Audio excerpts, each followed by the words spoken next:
কি। তাহলে Islamic law in the modern age, এটা আমাদের পার্ট এর একটা ইম্পর্টেন্ট টপিক। ঠিক আছে, পার্ট এর একটা ইম্পর্টেন্ট টপিক। আর জেনারেলি আমরা দেখি যে তোমার পার্ট এতে এটা আসেই, হ্যাঁ, পার্ট এতে এটা থাকে।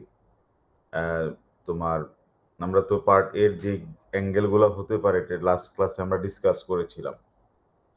পার্ট এর কি কি অ্যাঙ্গেলের কোয়েশ্চেন আসতে পারে, মানে কোরআন এজ এ সোর্স, হাদিস এজ এ সোর্স, হ্যাঁ, ইস্তিহাদ, তারপরে ইজমা কিয়াস, তারপরে হচ্ছে দেয়ার আর ভেরিয়াস প্রিন্সিপালস, হ্যাঁ, প্রিন্সিপালসের উপরে। তারপর আমরা দেখলাম হচ্ছে ডেভেলপমেন্ট, মানে ইসলামিক লয়ের যে ডেভেলপমেন্ট 6টা স্টেজে, হ্যাঁ, এটা নিয়ে কিভাবে কোয়েশ্চেন আসে। মাসুদ বেডিরিন ওনার বই থেকেই কিভাবে কোয়েশ্চেন করে আমরা বইয়ের লাইনটাও মার্ক করে দিয়েছিলাম, মানে ওনার বইয়ের এক্সাক্ট লাইনটাই কোয়েশ্চেন পেপারে দিয়ে দিয়েছি ওইটা। আর আরেকটা কোয়েশ্চেন এখন একটা আসতেছে, সেটা হচ্ছে যে মানে ইসলামিক লকে আসলে ল বলা যায় কিনা। ঠিক আছে, ওইটাও ওনার ওই চ্যাপ্টার 2, ওনার বইয়ের chapter 2, Islamic law in the modern age, এটাও একটা ইম্পর্টেন্ট কোয়েশ্চেন। আর এটা পড়তে তোমার বেশি সময় লাগবে না। ইসলামিক লয়ের যে কোনো চ্যাপ্টারই দেখা যায় হচ্ছে 1 আওয়ার 2 আওয়ার্স টাইম দিলেই এনাফ। ঠিক আছে, কিন্তু তাও পড়তে তো হবে। ঠিক আছে, এখন সামনে হয়তো কোম্পানি ল এক্সাম দেখে ইসলামিক লটা হয়তো অনেকে একটু সাইড করে রাখছে, কিন্তু ইসলামিক ল পরীক্ষা তো 12 তারিখ জুন মাসে, পড়তে তো হবে। কারণ আদারওয়াইজ প্যারাফ্রেজিং করলে কিন্তু হবে না। শুধু প্যারাফ্রেজিং করলে হয়তো 50 মার্কস পাওয়া যাবে বা 50-60 পাওয়া যাবে। একটু যদি তুমি টাইম দাও ইসলামিক লয়ের নোটগুলোর জন্য, নোট অনেকগুলা করতে হয়, এটা স্বাভাবিক, নোট অনেকগুলো তোমার করে নিয়ে যেতে হবে, কিন্তু এটা ট্রাস্টের মতো কোম্পানির মতো তো মানে মেন্টাল প্রেশার হয় না, বা জুরিসপ্রুডেন্সের মতো যে ডরকিন অ্যাঙ্গেল, ওই ফেমিনিস্ট অ্যাঙ্গেল থেকে পার্ট এ, ওই প্রেশারটা হয় না, বা কোয়েশ্চেনগুলো অত পেঁচানো থাকে না। আমরা দেখছি যে জুরিসপ্রুডেন্স সলভ করার সময় তোমার এই অ্যাঙ্গেলগুলো কিন্তু একটু ডিফারেন্ট হয়, মানে বের করতে হয় যে কোন অ্যাঙ্গেল থেকে প্রশ্নটা দিল, এই জিনিসটা। তো এখন Islamic law in the modern age, এখান থেকে হয়তো ইম্পর্টেন্ট যেটা সেটা হচ্ছে ইসলামিক ইন্টারন্যাশনাল ল, যেটা ইসলামিক ইন্টারন্যাশনাল ল, এটা মানে বেশি ইম্পর্টেন্ট। বাট আমরা দুইটা অ্যাঙ্গেলের এসে করব না, আমরা এই Islamic law in the modern age থেকে যে how Islamic law is applied in various Muslim and non-Muslim countries,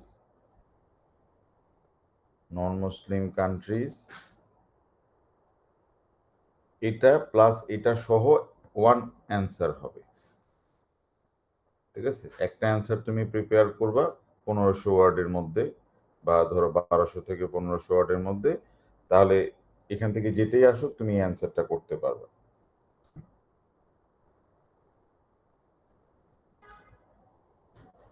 ঠিক আছে, এইভাবে আমাদেরকে প্রিপারেশনটা নিতে হবে।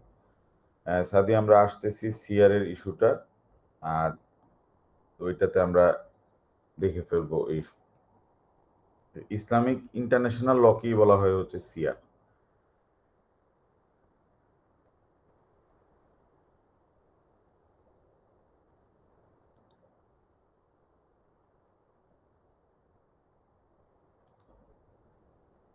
ঠিক আছে, আল সিআর মানে হচ্ছে গিয়ে ইসলামিক ইন্টারন্যাশনাল ল।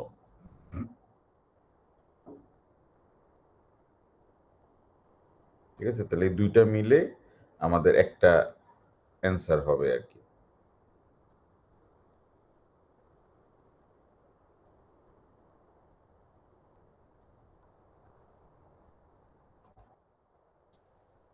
এখন বেশিরভাগ স্টুডেন্ট 2 তারিখ নিয়ে খুব টেনশনে আছে যে 2 তারিখে কি হতে যাচ্ছে কোম্পানি ল কোয়েশ্চেন পেপারে।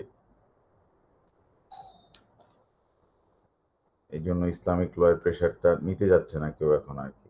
যাই হোক, আমাদের রেকর্ডিং থাকলে তো পরে তারা এটা শুনে নিতে পারবে, কারণ অনেকেই তো পরীক্ষা দিচ্ছে ইসলামিক ল, বেশিরভাগই মানে স্কিপ করছে মনে হয় বেশিরভাগ স্টুডেন্ট কোম্পানি এই সাবজেক্টটাই এবার স্কিপ করছে, মানে মেয়ের জন্য।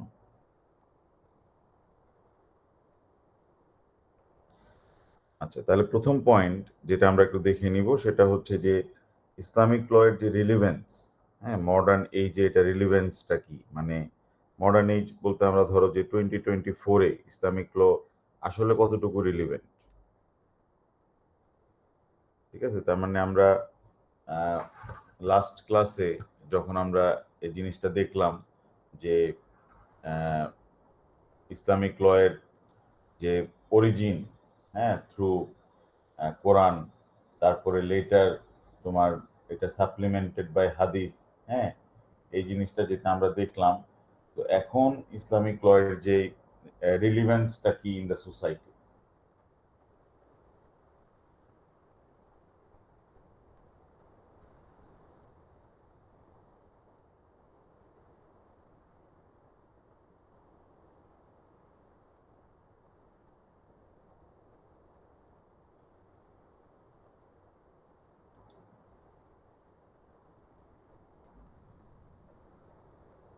আমরা এটা পার্ট এটা আমরা দেখেছিলাম হচ্ছে যে যে মাসুদ বেডেরিনের বইটা থেকে আমরা এই তোমার চ্যাপ্টার যেটা ছিল যে তোমার চ্যাপ্টার 1 থেকে আমরা যখন দেখলাম যে ইসলামিক ল এর অরিজিনটা আমরা বলতে পারি যে কোরআন নাজিল হওয়ার পর থেকেই এটার মানে আমরা মানে আস্তে আস্তে ইসলামিক লটা আসা শুরু করলো in the society, but currently এটার স্ট্যাটাসটা কি।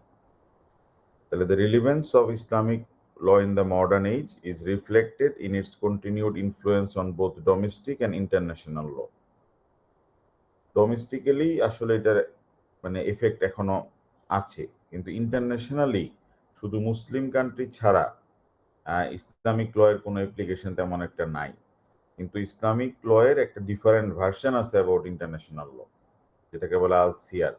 কিন্তু এই আল সিয়ারটা আমাদের এই ওয়েস্টার্ন ইন্টারন্যাশনাল ল এর সাথে কতটুকু কম্পিটেবল, এটা কি better than western international law না ওয়ার্স দেন ওয়েস্টার্ন ইন্টারন্যাশনাল ল, হ্যাঁ, সেটা আমরা এখানে দেখে নিব। তাহলে particularly in parts of the world where generally refer to as the Muslim world. তাহলে in many Arab countries and non Arab countries, কারণ আরব কান্ট্রিজ বলতে আমরা Saudi Arab, Qatar, Kuwait, United Arab Arab Emirates, হ্যাঁ, তারপরে এই দেশগুলা Iraq, Iran, এগুলাকে আমরা বুঝতে পারি। নন আরব কান্ট্রিজ মানে হচ্ছে এখানে আরব কান্ট্রি না, কিন্তু এখানে ইসলাম আছে, ইন্দোনেশিয়া, মালয়েশিয়া, এই কান্ট্রিগুলাতে তোমার বাংলাদেশ, হ্যাঁ, Pakistan, non Arab countries still forms the basis of the legal system, though in many instances it has been reformed and codified. কিন্তু প্রত্যেকটা দেশেই যেখানে ইসলামিক লটা অ্যাপ্লাই হয় ইন দ্য মডার্ন এজ, তারা এটাকে কোডিফাই করে ফেলেছে, হয় ইন দ্য কনস্টিটিউশন অথবা in the act of parliament, মানে যেভাবেই হোক না কেন ইট হ্যাজ বিন কোডিফাইড। তাহলে many countries with the majority Muslim population, যেমন Afghanistan, Iran, Pakistan, officially designated Islamic republics, and the constitution of many others such as Saudi Arabia, Libya, Morocco, Maldives contain provisions to the effect that Islam is the state religion and that all laws should be in conformity with Islam. তাহলে Afghanistan, Iran, Pakistan তারা বলতে চাচ্ছে যে আমরা আমাদের দেশের জনগণের কাছে ক্ষমতা থাকবে, বাট আমরা ইসলামিক ল ফলো করব। আর সৌদি আরব, লিবিয়া, মরক্কো, মালদ্বীপস তারা বলতেছে ইসলাম হচ্ছে তাদের স্টেট রিলিজিয়ন।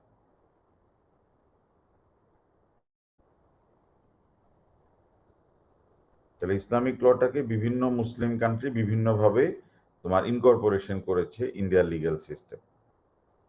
আর ইসলামিক ল যে এখন কারেন্টলি শুধুমাত্র মুসলিম মেজরিটি কান্ট্রি বা আরব কান্ট্রিতে রিলিভেন্ট তা না। আমরা যেটা দেখব সেটা হচ্ছে যে অনেক কান্ট্রি আছে, যেমন ধরো যে ইন্ডিয়া, এটা একটা নন মুসলিম কান্ট্রি, এটা হচ্ছে নন আরব কান্ট্রি, বাট এখানে প্রায় 20-30 কোটি আছে হচ্ছে মুসলিম। তাহলে এখানে তারা তো কোনোভাবে এই 30 কোটি মুসলিমের জন্য আহ, ইসলামিক লটাকে তো তারা ইগনোর করতে পারবে না।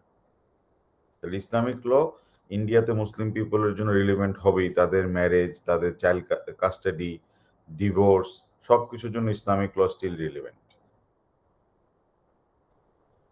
ঠিক আছে, ইন্ডিয়া হচ্ছে কনস্টিটিউশনাল একটা সেকুলার স্টেট, কিন্তু Muslim population is govern by the area of Islamic family ল।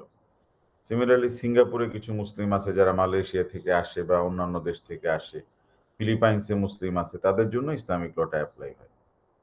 তাহলে ইসলামিক ল আমরা বলতে পারি যে মডার্ন এজে Islamic law is relevant. Arab কান্ট্রিতেও রিলেভেন্ট, নন আরব কান্ট্রিতেও রিলেভেন্ট, আবার তোমার মুসলিম কান্ট্রিতেও রিলেভেন্ট, আবার নন মুসলিম কান্ট্রিতেও এটা রিলেভেন্ট।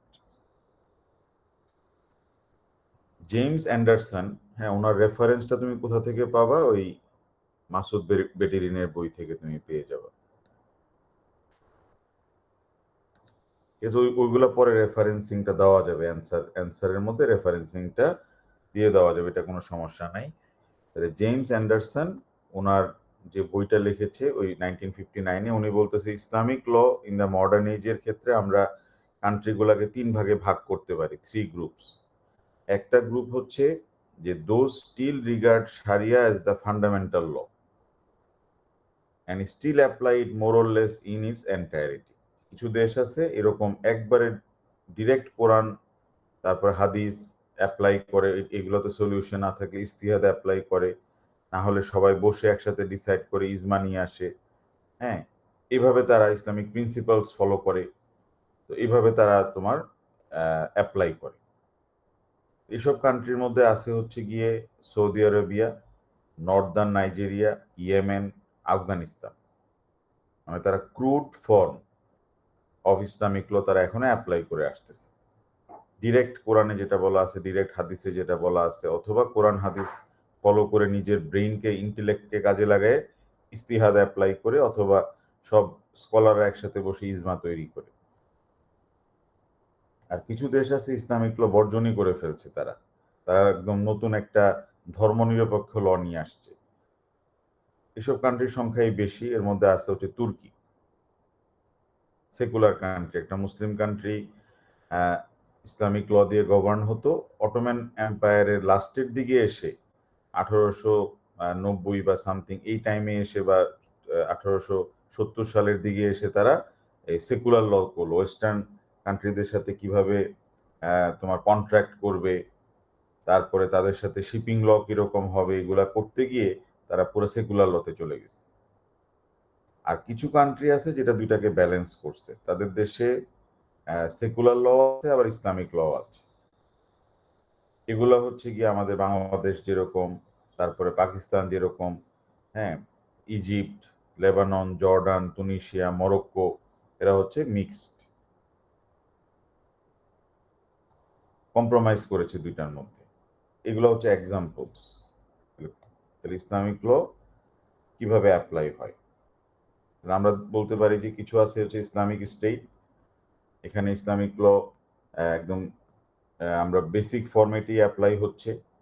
আবার কিছু আছে সেকুলার কান্ট্রি যেমন তুর্কি, আর একটা হচ্ছে মিক্সড লিগ্যাল সিস্টেম, এখানে ইসলামিক ল আছে আবার স্ট্যাচুটরি ল আছে। তাহলে তুমি এক্সাম্পল হিসেবে এই তিনটা মানে প্রথমে বলবা যে James Anderson Islamic law in the modern age কিভাবে অ্যাপ্লাই ইন ভেরিয়াস কান্ট্রিজ, উনি 3টা গ্রুপে ভাগ করছে, 3টা গ্রুপ, এবং এগুলার এক্সাম্পলস গুলো তুমি দিয়ে দিবা। ঠিক আছে, তো ওনার এক্সাম্পল গুলো হচ্ছে 1959-এর এক্সাম্পল। এখানে কিছু চেঞ্জেস হয়েছে, যে 1959-এর পরে তোমার হয়তো কিছু কান্ট্রি, তোমার এখন একটা কান্ট্রি 1959-এ হয়তো ইয়ে ছিল না, যেমন ধরো ওনার লিস্টের মধ্যে কিন্তু ইরান নাই, কিন্তু ইরান কিন্তু এখন 1 নাম্বার ক্যাটাগরিতে পড়বে, ইরান ঢুকবে। কারণ ইরানের রিভলিউশনটা হয়েছিল 1980 সালের দিকে এসে, ওনার এক্সাম্পলের মধ্যে ওই ইরান ছিল না, কিন্তু ইরানটা এখানে ঢুকে যাবে।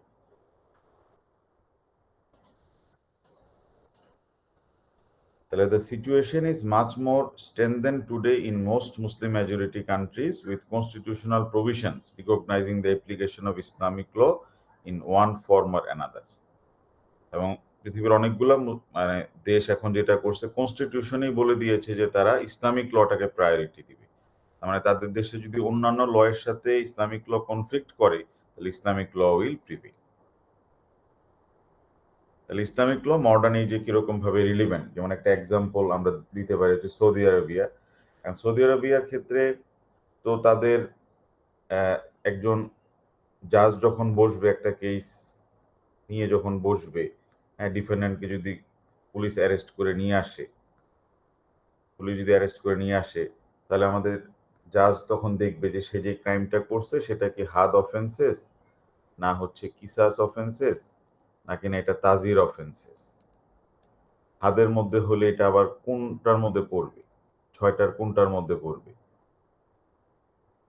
নাকি না সে হোমিসাইড করছে না নন ফেটাল অফেন্স করেছে, উইটনেসেস আছে কিনা। এই জিনিসগুলো যে উনি দেখবে, উনি যে লটা অ্যাপ্লাই করবে, হ্যাঁ উনি কোন লটা অ্যাপ্লাই করবে, হুইচ ল। কারণ আমাদের দেশে যখন এরকম ক্রাইম কেউ করবে, আমাদের দেশের জাজ তো আর কোরআন হাদিস নিয়ে বসবে না। আমাদের দেশে জাজ বসবে হচ্ছে পেনাল কোড নিয়ে। আমাদের দেশে জাজ বসবে পেনাল কোড নিয়ে। এটা ইন্ডিয়াতেও সেম পেনাল কোড নিয়ে বসবে, পাকিস্তানেও সেম পেনাল কোড নিয়ে বসবে, বাংলাদেশেও সেম পেনাল কোড নিয়ে বসবে। আবার ইংল্যান্ডে ওই অফেন্সগুলো হলে তার offences against the person act 1861 নিয়ে বসবে, অ্যাক্ট নিয়ে বসবে, ফ্রড অ্যাক্ট নিয়ে বসবে। কিন্তু এই সৌদি আরবিয়াতে আমাদের জাজ কোন ল নিয়ে বসবে? তাকে তো এখানে যে অফেন্সগুলো হয়েছে এগুলোর জন্য তো ওনাকে কোরআন এবং হাদিস ফলো করতে হবে, কোরআন এন্ড হাদিস ওনাকে ফলো করতে হবে, প্রাইমারি সোর্স দেখতে হবে। এটা তো এখন একটা স্বীকৃতি দিতে হবে যে কোরআন এবং হাদিস ফলো করে জাজমেন্ট দিতে হবে। ওই আমাদের ইয়ের মতো আর কি, হার্টের একটা থিওরি আছে যেটা আমরা দেখছিলাম, ইন্টারনাল পয়েন্ট অফ ভিউ। আমাদের কেলসেন যেটাকে বলতেছে হচ্ছে গিয়ে গ্রুননন। তার মানে অফিসিয়ালদেরকে অ্যাকসেপ্ট করতে হবে যে তাদের গ্রুননন কোনটা, অফিসিয়ালদেরকে অ্যাকসেপ্ট করতে হবে তাদের রুল অফ রিকগনিশন কোনটা। মনে আছে না হারুন, সামিনা জিনিসটা যে একটা তো ইয়ে থাকে, একটা গ্রুননন থাকে একটা দেশের, যে আমাদের নর্মস গুলো কোথা থেকে আসবে। তারপরে হার্ড যেটাকে নাম দিছে হচ্ছে রুল অফ রিকগনিশন, অফিসিয়ালরা ধরে নিবে যে কোথা থেকে লটা আসবে। তো এখানে এই যে কাজী যখন অ্যাপ্লাই করবে, ইসলামিক কাজী যখন অ্যাপ্লাই করবে লটা, তখন ওনাকে যে কোরআন এবং হাদিস ফলো করতে হবে, এটা কোথায় বলা আছে? এটা বলা আছে হচ্ছে সৌদি আরবে তাদের article 1 of the Saudi basic law of governance 1992, যে full application of Islamic law as state law, full application মানে পুরোপুরি আমাদের কোরআন এবং হাদিসের আলোকে আপনাকে জাজমেন্টটা দিতে হবে, অন্য কিছু ফলো করা যাবে না। Providing that its constitution is the Quran and Sunnah, which are the ultimate source of reference for all laws in the country. মানে যে কোনো ল যদি থাকে এটার উপরে কোরআন এবং হাদিসকে প্রায়োরিটি দিতে হবে। তার মানে যদি কোনো ইস্তিহাদ আসে, ইস্তিহাদের সাথে যদি কোরআন হাদিস কনফ্লিক্ট করে, তাহলে কোরআন হাদিস প্রিভেল করবে। ঠিক আছে, জাজের যে জাজমেন্ট এটার উপরে কোরআন হাদিস প্রিভেল করবে। আর্টিকেল 46 এই জন্য বলে দিচ্ছে যে ডিসিশন অফ জাজেস shall not be subject to any authority then the authority of Islamic sharia.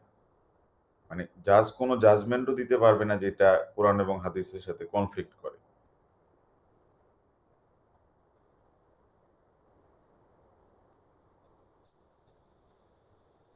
Article 48 এ বলে দিচ্ছে যে the court shall apply the rules of Islamic sharia in cases that are brought before them according to the holy Quran and sunnah and according to the laws that are decreed by the ruler in the agreement. আমরা দেখলাম যে তোমার Saudi আরবে যে Islamic ল apply করতে হবে, it has also been codified in their basic law of governance, in a statute আর কি। তাহলে সৌদি আরবে কোরআন এবং হাদিসকে স্ট্যাচুটে নিয়ে আসা হয়নি। কোরআন এবং হাদিসকে ডিরেক্টলি অ্যাপ্লাই করবে হচ্ছে ইসলামিক জাজ। তাহলে এই জন্য আমরা মানে এখানে এটাকে বলতে পারি হচ্ছে those that still regard sharia as a fundamental law and still apply more or less in its entirety. এই জন্য আমরা সৌদি আরবকে ক্যাটাগরি 1-এ ফেললাম। আর আদার কান্ট্রি যেটা করছে যে যারা মানে পুরোপুরি ইসলামিক লটাকে কোরআন এবং সুন্নাহ ফলো করে নাই, বাট কনস্টিটিউশনে বলতেছে যে ইসলামিক ল ইন ভেরিয়াস সেক্টরে অ্যাপ্লাই হবে। আর সেটা হচ্ছে যে ইসলামিক লটা প্রায়োরিটি পাবে আর কি। মানে আমাদের দেশে তো আর ইসলামিক লটা প্রায়োরিটি পাবে না। আমাদের দেশে যদি তোমার কোরআন এবং সুন্নাতে একটা জিনিস বলা আছে, হ্যাঁ, আমাদের দেশে এরকম যদি হয়, মানে বাংলাদেশের ক্ষেত্রে যদি এরকম হয় যে কোরআন অ্যান্ড হাদিসে একটা জিনিস বলা আছে, কিন্তু আমাদের দেশে কনস্টিটিউশনে আবার আরেকটা জিনিস বলা আছে, আমাদের দেশে একটা আরেকটা জিনিস বলা আছে, আমাদের দেশের আইন অনুযায়ী এটাকে ইগনোর করার তোমার অথরিটি আছে জাজের। আমাদের দেশের জাজ ইসলামিক ল ফলো করতে বাধ্য না। আমাদের দেশের জাজ কনস্টিটিউশন ফলো করতে বাধ্য। আমাদের দেশের জাজ অ্যাক্ট অফ পার্লামেন্ট ফলো করতে বাধ্য। প্রাইমারি লেজিসলেশন তার উপরে বাইন্ডিং। হ্যাঁ, সুপ্রিম কোর্টের ডিসিশন আর্টিকেল 110 সে ফলো করতে বাইন্ডিং। কিন্তু সে ইসলামিক লকে ক্রস করে দিতে পারে, এই ক্ষমতা আমাদের দেশে আছে। কিন্তু এইসব দেশগুলোতে কনস্টিটিউশনে বলে দিছে ইসলামিক লকে প্রায়োরিটি দিতে হবে। আফগানিস্তান, ইজিপ্ট, ইরান, ইরাক, তারপরে হচ্ছে মালয়েশিয়া, মালদ্বীপস, নাইজেরিয়া, পাকিস্তান, ঠিক আছে? There are also applicable statutes in the form of penal codes and personal status law, এই জিনিসগুলো। তাহলে আমরা যেটা আমাদের পয়েন্ট সেটা হচ্ছে Islamic law is still relevant, domestically relevant, Arab non Arab কান্ট্রিজে এটা রিলেভেন্ট। এবং আমরা দেখলাম ইসলামিক কান্ট্রিগুলোকে আমরা যদি 3 ভাগে ভাগ করি, আমরা শুধু দেখতেছি যেগুলো সেকুলার ল নিয়ে আসছে, শুধু সেখানে ইসলামিক ল এর কোনো অ্যাপ্লিকেশন থাকবে না। Abandon sharia all together and substituted wholly secular ল।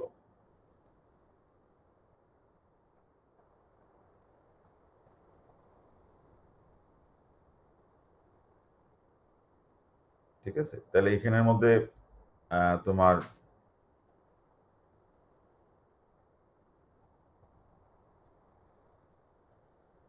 তাহলে মালয়েশিয়া হচ্ছে একটা মুসলিম মেজরিটি কান্ট্রি, এবং যখন এটা ব্রিটিশ কলোনি ছিল তখন এখানে ব্রিটিশরা অনেক স্ট্যাচুট মেক করেছে এখানে, বাট তাদের ফ্যামিলি কনটেক্সটে এবং আদার জায়গায় ইসলামিক লটা এখন অ্যাপ্লাই হয়, তাদের শারিয়া কোর্ট আছে।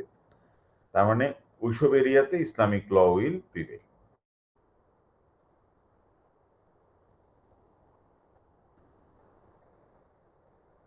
তাহলে এটা আমরা দেখলাম যে বিভিন্ন কান্ট্রিতে ইসলামিক ল অ্যাপ্লিকেশন। আর হানাফি স্কুল এবং যে 4টা স্কুল আছে সুন্নি স্কুলের মধ্যে, হানাফি, শাফি, মালিকি, এগুলোও relevant. Islamic law still modern এইজে রিলিভেন্ট, বিকজ হানবলি স্কুলটা ফলো করে হচ্ছে সৌদি আরবিয়া, কাতার। মালিকি স্কুলটা ফলো করে নাইজেরিয়া, তারপরে মরিটানিয়া এবং বাহরাইন। তারপর শাফি স্কুল ফলো করে ইন্দোনেশিয়া, মালয়েশিয়া, সোমালিয়া, এইসব কান্ট্রিতে। হানাফি স্কুল ফলো করে জর্ডান, পাকিস্তান, আফগানিস্তান, তুর্কি। আমাদের দেশেও ফলো করা হয় হচ্ছে হানাফি স্কুল।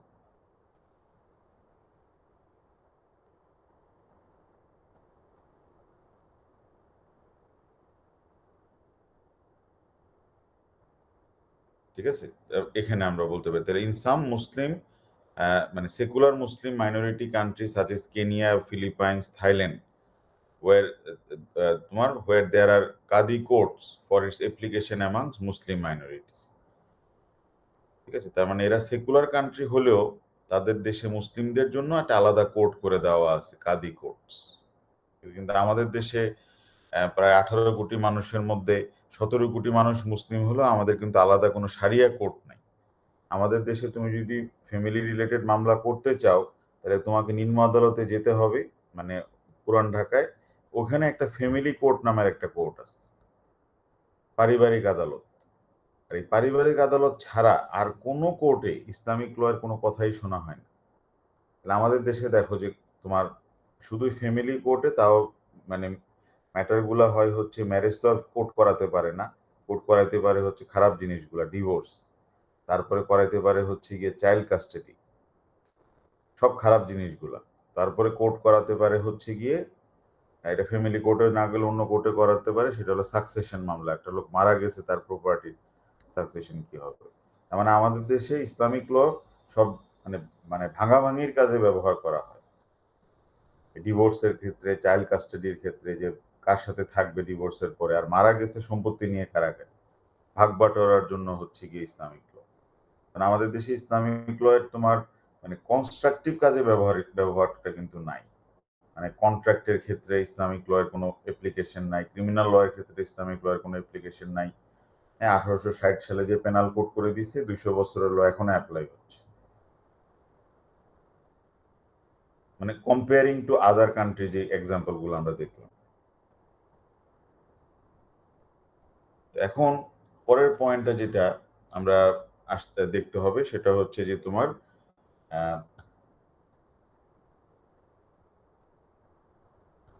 মাসুদ বেগিরিং যেটা বলতে চাচ্ছে সেটা হলো যে owing to the influence of modern state structures, মানে এখন এমন হয়ে গেছে যে প্রত্যেকটা কান্ট্রি, যে তার আগে তো শুধুমাত্র প্রতিটা দেশ তার ডোমেস্টিক ডিসপিউট নিয়েই কনসার্ন ছিল। হ্যাঁ, নিজের দেশের মধ্যে নিজে ভালো থাকলেই হয়েছে, সে নিজের মতো করে ইসলামিক ল বা অন্য কোনো ল অ্যাপ্লাই করে।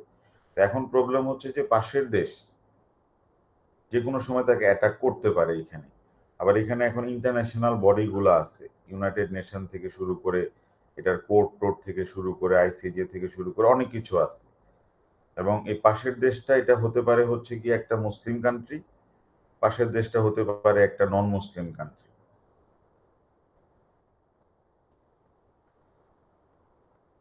এখন অন্যান্য সবগুলো দেশে যদি এরকম একটা লিগ্যাল সিস্টেম থাকে, তাদের একটা কনস্টিটিউশন থাকে, পার্লামেন্ট থাকে, অ্যাক্ট তৈরি করা হয়, তো এইসব এই জন্য মুসলিম কান্ট্রিগুলো এখন ইনফ্লুয়েসড হয়ে যায় হচ্ছে যে এই মডার্ন স্টেট স্ট্রাকচার, যে একটা প্রেসিডেন্ট থাকতে হবে, একটা প্রাইম মিনিস্টার থাকতে হবে, লেজিসলেচার থাকতে হবে, ল মেকিং বডি থাকতে হবে। হ্যাঁ, ওরকম জিনিসগুলো না থাকলে একটা স্টেটই হবে না। ওয়েস্টার্ন পিপল যে একটা মানে একটা কালচার ক্রিয়েট করছে এখানে। So the form and application of Islamic law as part of the state law today is not based strictly on direct reference to classical fiqh manuals. এখন যখন জাজরা একটা কেস নিয়ে বসে, মানে একমাত্র ধরো যে সৌদি আরব ছাড়া, সৌদি আরবেও ওই জিনিসটা এখন একটু ডাইলিউটেড হয়ে গেছে, তো তারা দেখা যাচ্ছে যে তোমার সরাসরি কোরআন সুন্নাহ অ্যাপ্লাই করতেছে না, বাট ইনডাইরেক্টলি থ্রু লেজিসলেশন। মানে আমাদের দেশে যদি ফ্যামিলি কোর্টে, যে একটা কোর্ট যেখানে ইসলামিক ল এর ব্যবহার আছে, এইখানেও তুমি বলতে পারবে না যে এখানে কোরআন সুন্নাহ অ্যাপ্লাই করা হয়। মানে এখানেও কোরআন সুন্নাহ অ্যাপ্লাই করা হবে না, এখানেও কোরআন সুন্নাহ অ্যাপ্লাই করা হবে না। আমি আমাদের দেশের এক্সাম্পল দিয়ে বলতেছি, বাট সব দেশের সেম। এই কোরআন এবং সুন্নাহ থেকে যে ফিক বা যে লটা আসছে, এই লটা তারা নিয়ে আসছে হচ্ছে অ্যাক্ট অফ পার্লামেন্টে, ওইটা অ্যাপ্লাই করে হচ্ছে গিয়ে এই ফ্যামিলি কোর্ট। আমাদের দেশে হচ্ছে মুসলিম ফ্যামিলি ল অর্ডিন্যান্স 1967, ওইটা অ্যাপ্লাই করা হয়, যেটা পাকিস্তান আমলে তৈরি করা হয়েছে। তাহলে আমাদের যেটা রুডলফ পিটার্স বলতে চাচ্ছে, তাহলে কি আমরা বলতে পারি যে ইসলামিক কান্ট্রিগুলা একমাত্র সৌদি আরব ছাড়া বা অন্যান্য কয়েকটা দেশ ছাড়া, ইরান ছাড়া, অন্যান্য সব দেশে তো আসলে এই কোরআন সুন্নাহ বা ইসলামিক লটা অ্যাপ্লাই হচ্ছে না। এটা তো ইয়ে হয়ে গেছে, অ্যাপ্লাই করতেছে। তার মানে জাজ যদি আমরা বলি যে এখানে কিসের উপর বেস করে আপনি জাজমেন্টটা দিলেন, উনি বলবে যে আমি তো ইসলামিক ল ফলো করছি, বাট ইসলামিক লটা তো অ্যাক্টে চলে আসছে। আর অ্যাক্টের মধ্যে যখন চলে আসে, হ্যাঁ, তখন অ্যাক্ট এমন ভাবে তৈরি করা হয় যে ওই অ্যাক্টের মধ্যে সুন্নি লও থাকে, আবার শিয়া লও থাকে। আবার অ্যাক্ট যখন তৈরি করা হয় তখন সুন্নির মধ্যে হানাফিও থাকে, আবার হানবলিও থাকে, আবার এখানে মালিকিও থাকে, সাফিও থাকে। তার মানে এরা কিন্তু আলটিমেটলি অ্যাপ্লাই করতেছে হচ্ছে ম্যান মেড ল, তারা কিন্তু ইসলামিক লটাকে অ্যাপ্লাই করতেছে না। তাহলে এটাই বলতে চাচ্ছে হচ্ছে যে Islamic law in the modern age আসলে এটার অ্যাপ্লিকেশনটা খুবই রেস্ট্রিক্টেড হয়ে গেছে। মানে নামে ইসলামিক ল, কিন্তু আসলে এগুলো হচ্ছে অ্যাক্ট অফ পার্লামেন্ট। তো রুডলফ পিটার্স, এটারও তোমার মাসুদ বেডিরিনের বইতে দেওয়া আছে এটার সোর্সটা, এটা আমরা অ্যান্সারের মধ্যে মেনশন করে দিব। Has observe that as a result of the process যে অফ কোডিফিকেশন, যে হয় সংবিধানের মাধ্যমে অথবা অ্যাক্টের মাধ্যমে যে কোডিফাইড হয়ে যাচ্ছে, continued for nearly a century and a half, there are hardly any countries left, যে আমরা এরকম কোনো দেশ পাবো না যে সরাসরি কোরআন সুন্নাহ অ্যাপ্লাই করতেছে। সৌদি আরব এটা করতেছে। সৌদি আরব বলে দিছে যে এই জিনিসটা যে কোরআন এবং সুন্নাহ হবে আমাদের হায়েস্ট ল। জাজরা কিন্তু এটা অ্যাপ্লাই করবে না, জাজরা কোরআন সুন্নাহই অ্যাপ্লাই করবে। But Quran Sunnah is the highest ল, এটা বলার জন্য এই আইনটা তৈরি করে দেওয়া হয়েছে যে তোমরা এই জিনিসটা খেয়াল রাখবা যে আমাদের দেশে কোরআন এবং সুন্নাহ হচ্ছে আলটিমেট সোর্স। জাজ কিন্তু এখানে এই আইনটা অ্যাপ্লাই করতেছে না, সে কোরআন সুন্নাহ অ্যাপ্লাই করতেছে। অন্যান্য দেশগুলোতে তো এটা করা হয়নি। তাহলে হোয়ার sharia is applied without codification, এরকম দেশ খুব কম। This means that nearly everywhere the state has assumed the power to determine what the Sharia norms are. মানে পার্লামেন্ট আইনের মাধ্যমে এমপিরা ডিসাইড করে যে কোরআন সুন্নাতে আসলে কি বলা আছে, তাদের নিজেদের ইন্টারপ্রিটেশনটা তারা নিজেরা করে নেয়। তাহলে this has led some mainly Western non-Muslim scholars to question whether this legislation can still be regarded as Sharia and Islamic. এই আইনটাকে কি আমরা ইসলামিক ল বলতে পারি কিনা? এটা তো ইসলামিক ল না, এখানে তো মানুষের ইন্টারভেনশন ঢুকে গেছে, পার্লামেন্টের এর উপর ভোটাভুটি হয়েছে, বিলটার কিছু সেকশন মডিফাই হয়েছে, এবং এরা যে সবাই ইসলামিক স্কলার ছিল সেটাও তো বলা যাবে না, এরা যে সবাই উলামা এটা তো বলা যাবে না, হ্যাঁ, তারা যে ইসলামিক স্কলার এটা তো বলা যাবে না। তাহলে raising this question is not very relevant and betrays certain polemical point of view, মানে কন্ট্রোভার্সিয়াল পয়েন্ট অফ ভিউ আর কি। By arguing that codified Sharia is not Sharia and not Islamic anymore, they want to demonstrate that re-Islamization of the law and that was introduced in some countries was not real introduction of Sharia. এটার পক্ষে বিপক্ষে যুক্তি আছে। অনেকে যেটা বলে সেটা হচ্ছে যে যদি অ্যাক্ট অফ পার্লামেন্ট হুবহু কোরআনের জিনিসটাকে তোমার কোডিফাই করে, হাদিসের জিনিসটাকে কোডিফাই করে, তাহলে এটাকে ইসলামিক ল বলাই যায়, কোনো সমস্যা নেই। কিন্তু আদার পিপলরা বলে যে যখনই এটা অ্যাক্ট হয়, যখনই এটা কনস্টিটিউশনে ঢুকে, তখন তো এটা মানে একটা পার্টিকুলার পার্সনের ইন্টারপ্রিটেশন বা হাউস, মানে একটা যদি একটা পার্লামেন্টে ভোটাভুটির মাধ্যমে মেজরিটি কি বলছে সেটা অনুযায়ী ইনকর্পোরেশন হচ্ছে, তাহলে তো এটার পিওর ইসলামিক লটা থাকে না। তো পক্ষে বিপক্ষে আর্গুমেন্ট আছে। সাম পিপল বলে যে না, অ্যাক্ট হয়ে গেলে এটার ইসলামিক ল ফলো করা হলো না, আর অনেকে বলে যে না, অ্যাক্ট হলো এটা ইসলামিক ল ফলো করা হচ্ছে। তার মানে তুমি একাডেমিক ভিউ যেটা, এটা একটা একাডেমিক ভিউ আমরা পেলাম, যেটা সূত্রপাত করলো হচ্ছে রুডলফ পিটার্স, আর এটার ফেভারে এবং এগেইনস্টে আবার আর্গুমেন্ট আছে, আর্গুমেন্ট ফর এন্ড এগেইনস্ট।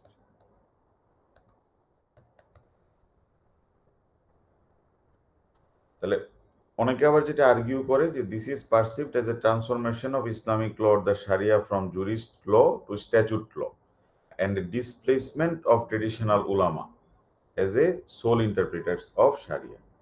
কারণ আমরা যেটা দেখে আসছি যে কোরআন এবং হাদিসকে ইন্টারপ্রেট করবে হচ্ছে ইসলামিক স্কলাররা, কিন্তু এটা না করে করতেছে হচ্ছে মেম্বার অফ পার্লামেন্ট, যখনই অ্যাক্ট হয়ে যাবে, যখনই এটা কনস্টিটিউশন হয়ে যাবে, triggering theoretical debates about whether such statutes can still be considered as Islamic law.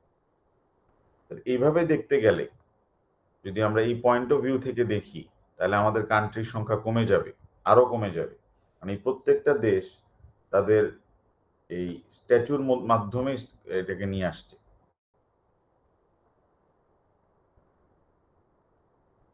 ঠিক আছে, প্রত্যেকটা দেশ কিন্তু স্ট্যাচুর মাধ্যমে নিয়ে আসছে। ঠিক আছে, প্রত্যেকটা দেশে স্ট্যাচুর মাধ্যমে নিয়ে আসছে। কিন্তু এরকম যদি প্রসেসটা করে দেয় যে একটা আইন করে বলে দিল যে কোরআন এবং সুন্নাহ ফলো করবা, তাহলে কিন্তু কোনো অসুবিধা নেই। এটা মনে হয় এখন বর্তমানে হচ্ছে ইরানে আছে যে জিনিসটা, আর সৌদি আরবে আছে। আর বাকি প্রত্যেকটা দেশে, মালয়েশিয়াতেও তো হিউম্যান মেড ল প্রচুর আছে, অন্যান্য সবগুলো দেশে হিউম্যান ল প্রচুর আছে।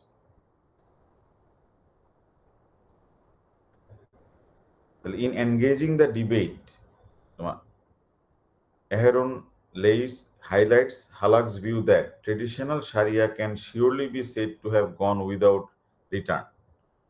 The view is very far-fetched, and if the term Sharia is restricted to Quran and Sunnah, as both, in contrast to fiqh, have remained intact as fundamental material sources for Islamic law up till today, understandably into the future.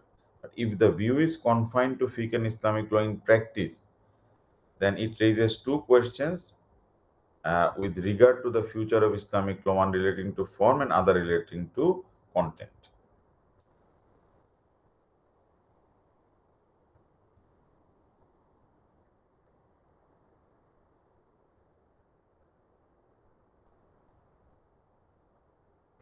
তাহলে আমরা যদি এই মানে ডাইভারশনটা দেখি বা এই অ্যাপ্রোচটা যদি আমরা দেখি, তাহলে আমরা দেখব যে ইসলামিক ল এর দুই জায়গায় চেঞ্জেস হয়ে যেতে পারে, একটা হচ্ছে ফর্ম এবং একটা হচ্ছে কন্টেন্ট।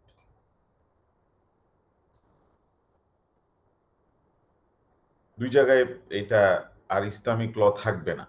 যদি আমরা কোরআন এবং সুন্নাহকে হাইয়েস্ট ল হিসেবে ধরে নিই, কোরআন এবং সুন্নাহকে আমরা তোমার মেইন সোর্স হিসেবে ধরে নিই, যে এখান এই দুইটা ছাড়া অন্য জায়গা থেকে ল আসতে পারবে না, তাহলে দুইটা প্রবলেম হবে, একটা হচ্ছে ফর্ম আর একটা হচ্ছে কন্টেন্ট। তাহলে ফর্মের ক্ষেত্রে যেটা বলা হচ্ছে যে মানে তোমার কোরআন এবং সুন্নাহকে ডাইরেক্টলি অ্যাপ্লাই করার কথা ছিল বাই দ্য জাজ, এটাই অ্যাপ্লাই করার কথা ছিল হচ্ছে বাই দ্য জাজ। কিন্তু ফর্মটা তো চেঞ্জ হয়ে গেল, ফর্মটা তো চেঞ্জ হয়ে গেলে এটা হয়ে গেল হচ্ছে অ্যাক্ট, তাহলে ফর্মটা তো চেঞ্জ হয়ে যাচ্ছে। The question is whether codification deprives Islamic law or statute being Islamic. আমরা যদি হিস্টোরিক্যাল পার্সপেক্টিভ থেকে দেখি, তাহলে এখানে যেটা বলা আছে যে মাঝখানে কোনো কিছু আসতে পারবে না, ডিরেক্ট কোরআন এবং হাদিস অ্যাপ্লাই করতে হবে। বাট মাসুদ বেডিরিন একটু লিবারেল। মাসুদ বেডিরিন ওনার যে ওপিনিয়নটা দিচ্ছে, ওনার ওপিনিয়নটা হচ্ছে যে এতে কোনো সমস্যা নাই। এটা হচ্ছে মাসুদ বেডিরিনের আর্গুমেন্ট। উনি বলতে চাচ্ছে যে ওনার মতে কোরআন হাদিস ডাইরেক্টলি অ্যাপ্লাই করা যা অ্যাক্ট অফ পার্লামেন্টের মাধ্যমে অ্যাপ্লাই করা সেম থিং, উনি এটার সাথে কোনো প্রবলেম দেখে না। উনি বলতে চাচ্ছে যে দিস ইজ অ্যালাউড। হ্যাঁ, উনি বলতে চাচ্ছে যে এটা অ্যালাউড, এটাতে কোনো প্রবলেম নাই। কারণ উনি সোর্স হিসেবে যেটা বলতে চাচ্ছে যে এই যে codification ensures that certainty of law and is reflected in the compilation of basic legal codes such as Kitab al-Kharaj, an Islamic revenue code written by Imam Abu Yusuf at the request of Khalif Harun al-Rashid. তার মানে codification ইসলামে allowed, ঠিক আছে, কোডিফিকেশনে কোনো সমস্যা নাই। এবং ইসলামের যে ক্লাসিক্যাল পিরিয়ডে মানে 8th সেঞ্চুরিতেও এরকম কোডিফিকেশন হয়েছে।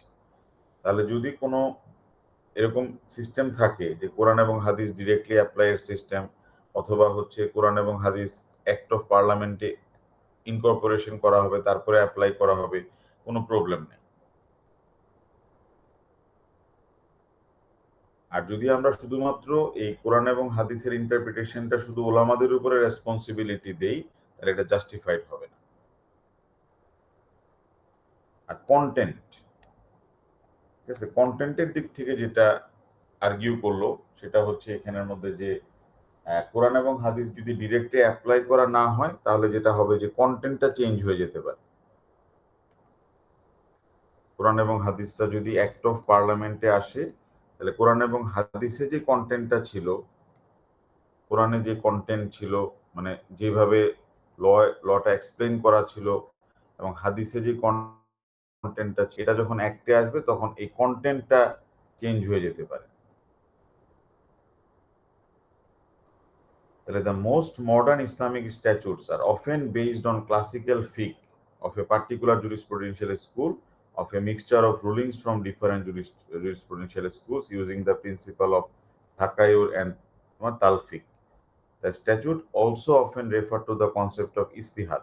ঠিক আছে, মানে যখন পার্লামেন্ট অ্যাক্ট করে এবং একটা যদি কোরআন এবং হাদিস থেকে সরে আসে, তখন তারা বলে যে আমরা এখানে অ্যাপ্লাই করছি হচ্ছে ইস্তিহাদ, মানে আমরা আমাদের পার্সোনাল ইন্টেলেক্ট অ্যাপ্লাই করে এই লটাকে তৈরি করেছিলাম। মাসুদ বেডিরিন যেটা বলতে চায় এটাতেও কোনো সমস্যা নাই, কারণ ইস্তিহাদের তো অপশন আছেই। ইসলামিক ল বলতে তো কোরআন, হাদিস এবং ইস্তিহাদও ইনক্লুডেড।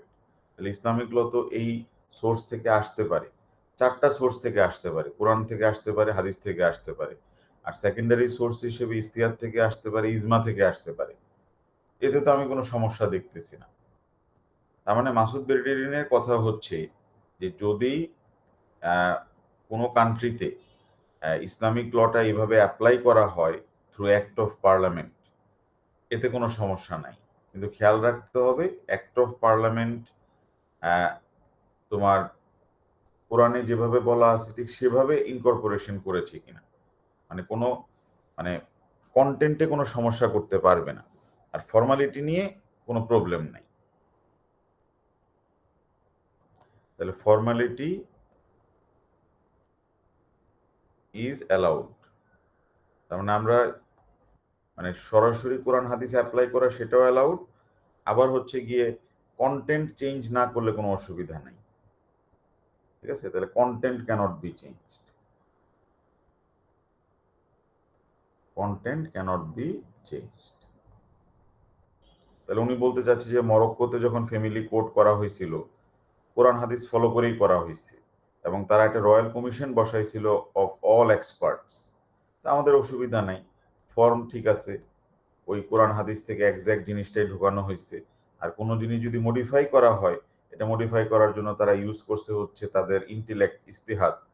এটা তো আমাদের প্রফেসর সাল্লাল্লাহু আলাইহি ওয়াসাল্লাম হাদিসেই বলে দিছে যে কোনো প্রবলেমের সলিউশন যদি কোরআনে না থাকে তাহলে হাদিস দেখতে হবে, হাদিসে না থাকলে তখন ইন্টেলেক্ট ব্যবহার করতে হবে।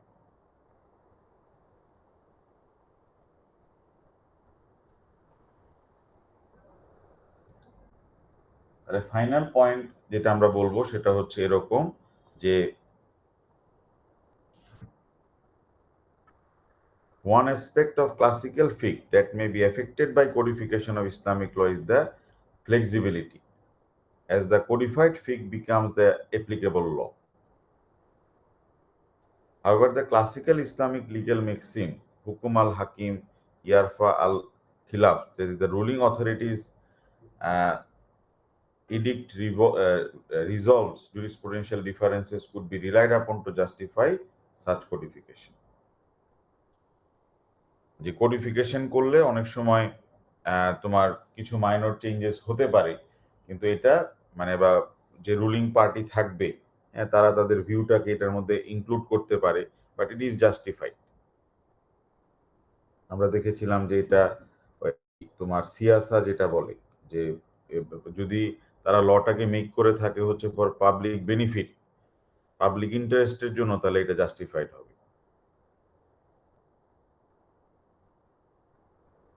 তাহলে Peter's has argued credibly that in addressing the question of whether or not codified Islamic law statutes can still be considered Islamic, the only correct answer would be that if Muslims hold it as Islamic and a legitimate interpretation of the Sharia, which most Muslims do, there are no good arguments to view it differently. তাহলে Peter যে কনক্লুশনটা দিল সেটা হচ্ছে যে আমরা যদি দেখাতে পারি যে একটা কান্ট্রি কি ইসলামিক ল ফলো করতেছে কিনা, হ্যাঁ, তাহলে এটা দেখার জন্য আমাদেরকে যেটা দেখতে হবে যে কারেক্ট অ্যান্সারটা হবে যে ওই দেশের মুসলিমরা কি মনে করে এবং এটা কি তোমার লিজিটিমেট ভাবে অ্যাপ্লাই করা হয়েছে কিনা, তারা ওই লটাকে ইন্টারপ্রিটেশন করার সময় কোরআন এবং হাদিসকে ব্যবহার করতেছে কিনা, তাদের দেশের মানুষরা ওই লগুলোকে ফলো করছে কিনা। যদি করে থাকে তাহলে আমরা বলবো যে দে আর ফলোইং দ্য ইসলামিক ল। তাহলে একটা পার্ট আমাদের এখানে আমরা দেখে ফেললাম যে ইসলামিক ল কিভাবে মডার্ন এজে অ্যাপ্লাই হয়। এখান থেকে আমাদের যে ধরো একটা কোয়েশ্চেন যেটা আসে সেটা হচ্ছে যে ডেসক্রাইব দ্য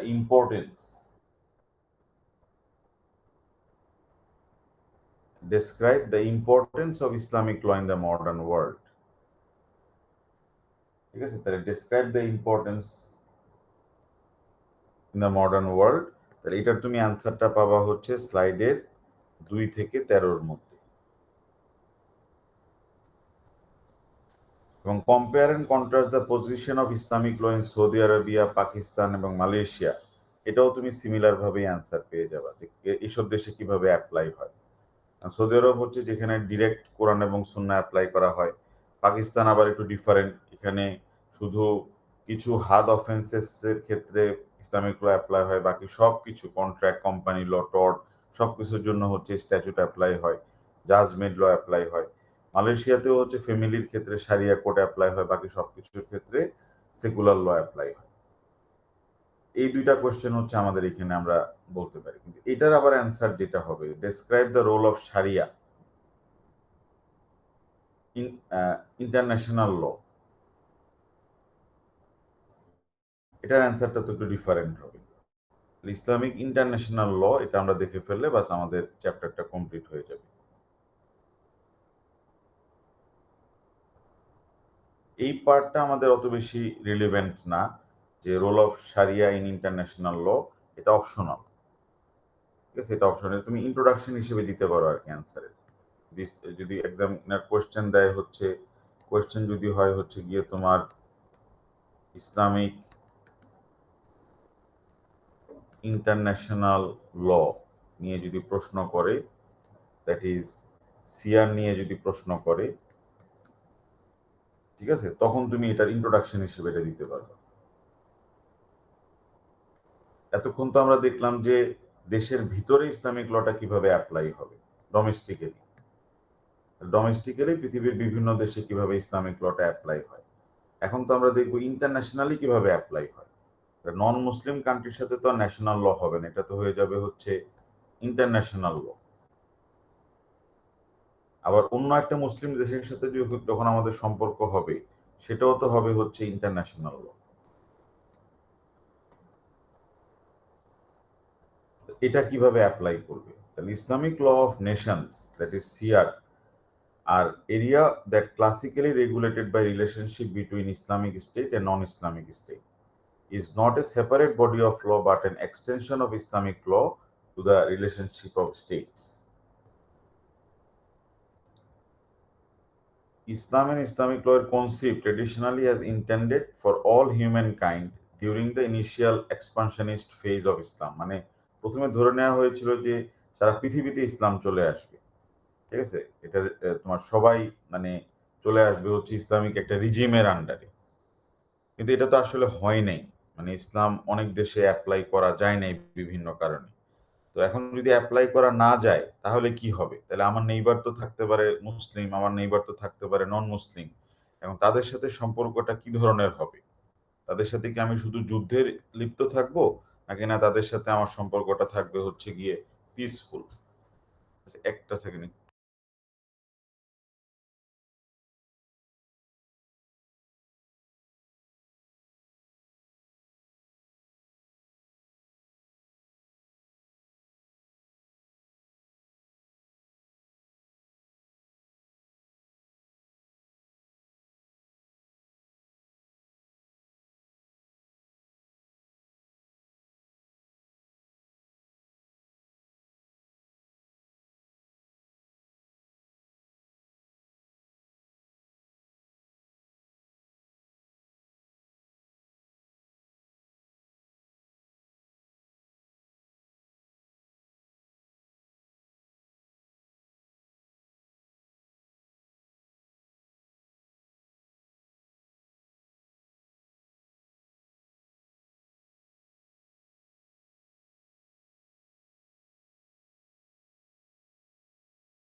আচ্ছা, তাহলে আমরা যে পয়েন্টটা দেখছিলাম এখানের মধ্যে, তাহলে অন্যান্য কান্ট্রির সাথে যে রিলেশনশিপটা হবে, এটা আমাদেরকে ডিটারমাইন করতে হবে।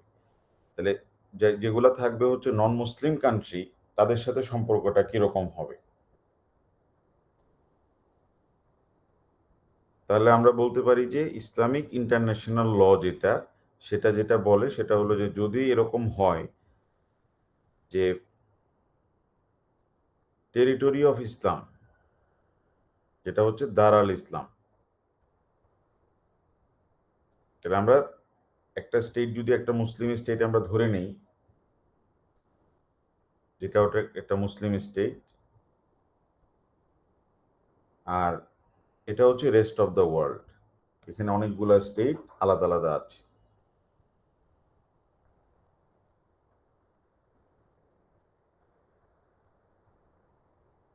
ঠিক আছে?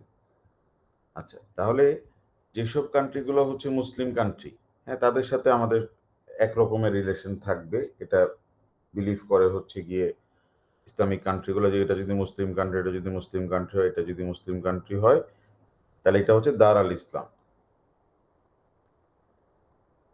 আর অন্যান্য যে দেশগুলা থাকবে, সেগুলোকে বলা হবে হচ্ছে dar al harb, collectively known as dar al territory of war. Territory of war. এখন আহ, উ- তাদের সাথে যে কোনো সময় যুদ্ধ হতে পারে, কারণ যেহেতু তারা হচ্ছে টেরিটরি অফ ওয়ার, তাদের সাথে যে কোনো সময় যুদ্ধ হতে পারে। কিন্তু যুদ্ধ শুরু হওয়ার ওরকম যদি কোনো সিচুয়েশন ক্রিয়েট না হয়ে থাকে, তাহলে তাদের সাথে যে কারেন্টলি যে সম্পর্কটা রাখতে হবে সেটা হচ্ছে বন্ধুত্বপূর্ণ সম্পর্ক। সেটাকে ওনার নাম দিয়েছে দার আল সুল, টেরিটরি অফ পিসফুল এগ্রিমেন্ট। তার মানে এই যে দার আল হার্ব, এটা যে কোনো সময় দার আল সুল হয়ে যেতে পারে। তার মানে ধরো ইসরায়েলের সাথে যে সম্পর্কটা থাকবে, তোমার ইরানের এতদিন পর্যন্ত যে সম্পর্ক ছিল সেটা হচ্ছে দার আল সুল। ইরানের সাথে ইসরায়েল লাগালাগিতে যায়নি, পিসফুল এগ্রিমেন্টের মধ্যে ছিল। ঠিক আছে, পিসফুল এগ্রিমেন্টের মধ্যে ছিল। কিন্তু যেহেতু এটা টেরিটরি অফ ইসলাম না, মানে দার আল ইসলাম না, তার মানে এটা হচ্ছে টেরিটরি অফ ওয়ার। এবং মুসলিম রুলার চেষ্টা করবে ওই টেরিটরি অফ ওয়ারটাকে কিভাবে দার আল ইসলামে কনভার্ট করা যায়। তাহলে আমরা দেখলাম যে ইসলামিক ইন্টারন্যাশনাল ল, এটার মেইন ইস্যুটা হচ্ছে গিয়ে ইসলামিক ইন্টারন্যাশনাল ল এর ক্ষেত্রে বেশি ফোকাস করে ইসলামিক ইন্টারন্যাশনাল ল যে অন্য দেশের সাথে আমাদের সম্পর্কটা কিরকম থাকবে। ইনিশিয়ালি ইসলামিক ইন্টারন্যাশনাল ল এর পারপাসটা ছিল যে সারা ওয়ার্ল্ডকে ইসলামিক ল এর মধ্যে নিয়ে আসা। ঠিক আছে, মানে একটা তোমার সিঙ্গেল রুলারের আন্ডারে ইসলামিক তোমার কান্ট্রিগুলোকে নিয়ে আসা। কিন্তু এটা তো যখন পসিবল হয় নাই, তখন নন মুসলিম কান্ট্রিদের সাথে সম্পর্কটা কিরকম হবে এটাকে আমরা দেখলাম হচ্ছে তিন ভাগে ভাগ করা হয়েছে। একটা হচ্ছে অল মুসলিম কান্ট্রি, অল মুসলিম কান্ট্রি টুগেদার। অল মুসলিম কান্ট্রি টুগেদার হবে হচ্ছে টেরিটরি অফ ইসলাম, সবগুলা মিলে হবে হচ্ছে টেরিটরি অফ ইসলাম বা দার আল ইসলাম। আর যেগুলো নন মুসলিম কান্ট্রি তাদের সাথে সম্পর্ক হবে হচ্ছে দার আল হার্ব, মানে হচ্ছে যে টেরিটরি অফ ওয়ার। আর যতদিন না টেরিটরি অফ ওয়ার মানে হবে, তাদের সাথে যুদ্ধ শুরু হবে, ততদিন পর্যন্ত সম্পর্কটা থাকবে দার আল সুল সম্পর্ক।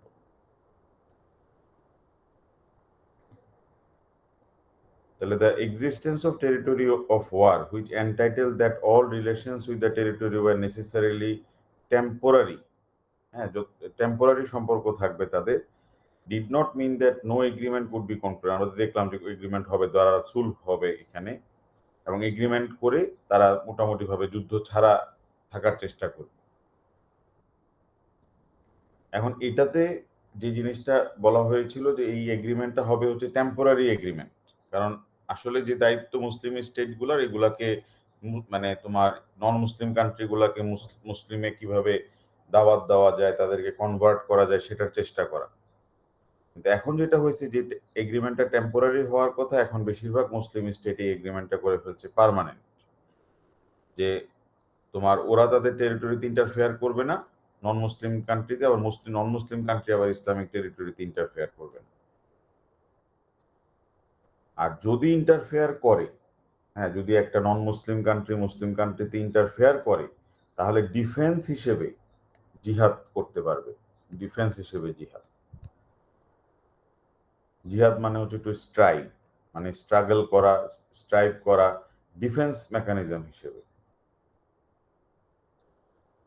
তার মানে কখনোই এটা অফেন্সিভ, মানে এটাকে সোর্ড হিসেবে ব্যবহার করা যাবে না, শিল্ড হিসেবে ব্যবহার করা যাবে। তাহলে this does not mean necessarily entail aggressive words, since the obligation to spread Islam can also be carried out by peaceful and persuasive means. Jihad means necessarily defensive war to protect the religion from annihilation by enemy. আমার নন মুসলিম country যদি attack করতে আসে, তারা যদি ওই piece ট্রিটি ব্রিচ করে, তখন জিহাদ করা যাবে।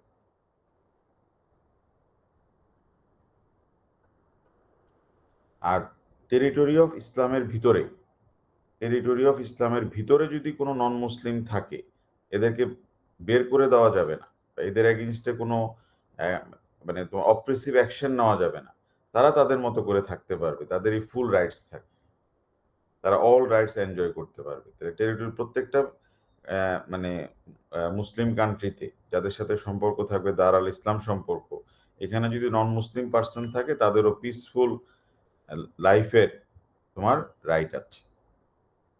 The concept of territory Islam does not imply that within the territory of non-Muslim is allowed to not allowed to live, but ঠিক আছে, তাদের সাথে পিসফুল এগ্রিমেন্ট থাকবে, তাদেরকে কোনো কোয়েশ্চেন করা যাবে না, মানে রিলিজিয়ন চেঞ্জ করার জন্য বলা যাবে না, ঠিক আছে। তাদের থাকবে হচ্ছে স্পেশাল স্ট্যাটাস অথবা প্রোটেক্টেড তোমার status.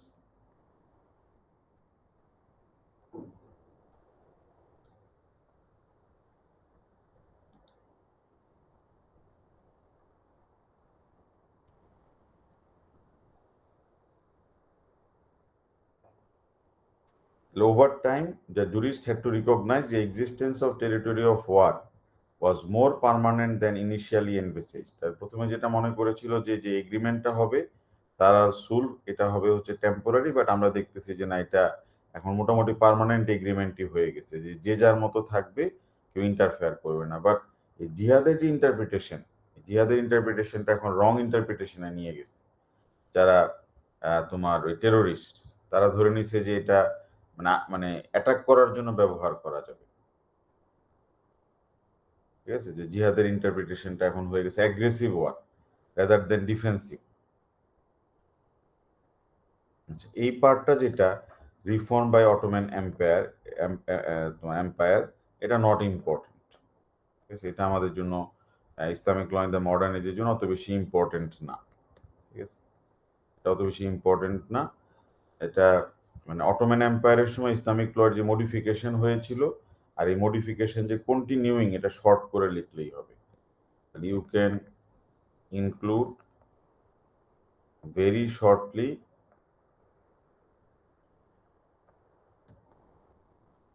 how Islamic law was modified by Ottoman Empire. তুর্কিতে যখন অটোম্যান এম্পায়ার আসে, তারা কিভাবে মডিফাই করেছে, এবং এই মডিফিকেশনটা অন্যান্য কান্ট্রিও করতেছে তাদের বিভিন্ন লয়ের মাধ্যমে। ইউনাইটেড আরব আমিরাটস, কাতার, হ্যাঁ, তার নিজস্ব লয়ের মাধ্যমে এগুলো মডিফিকেশন। তারপর ইন্ডিয়াতে তোমার পার্লামেন্ট এই লগুলো মডিফাই করছে। এটা নট ইম্পর্টেন্ট, এগুলো not important.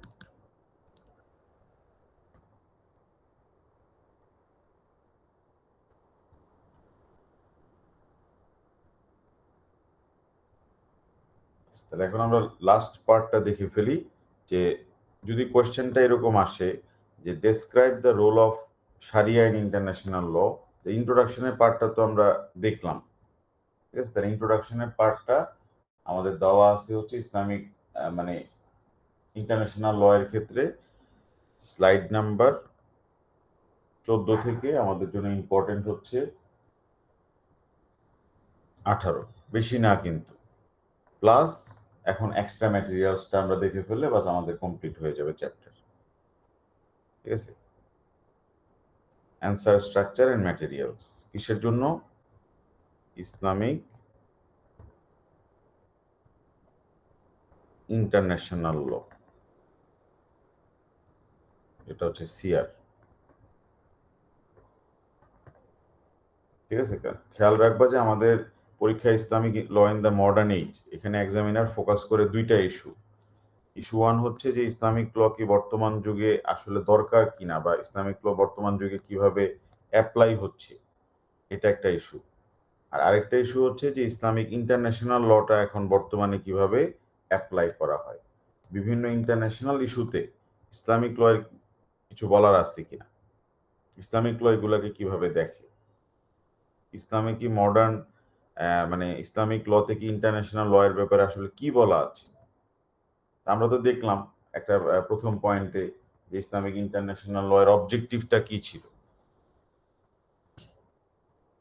R Islamic international ল লতে এই টেরিটরি গুলাকে 3 ভাগে ভাগ করা হয়। একটা হলো মুসলিম ওয়ার্ল্ড, মুসলিম কান্ট্রিজ সবগুলো একসাথে, আর আরেকটা হচ্ছে নন মুসলিম কান্ট্রি সবগুলো একসাথে। দার আল ইসলাম, দার আল হার, দার আল সুল।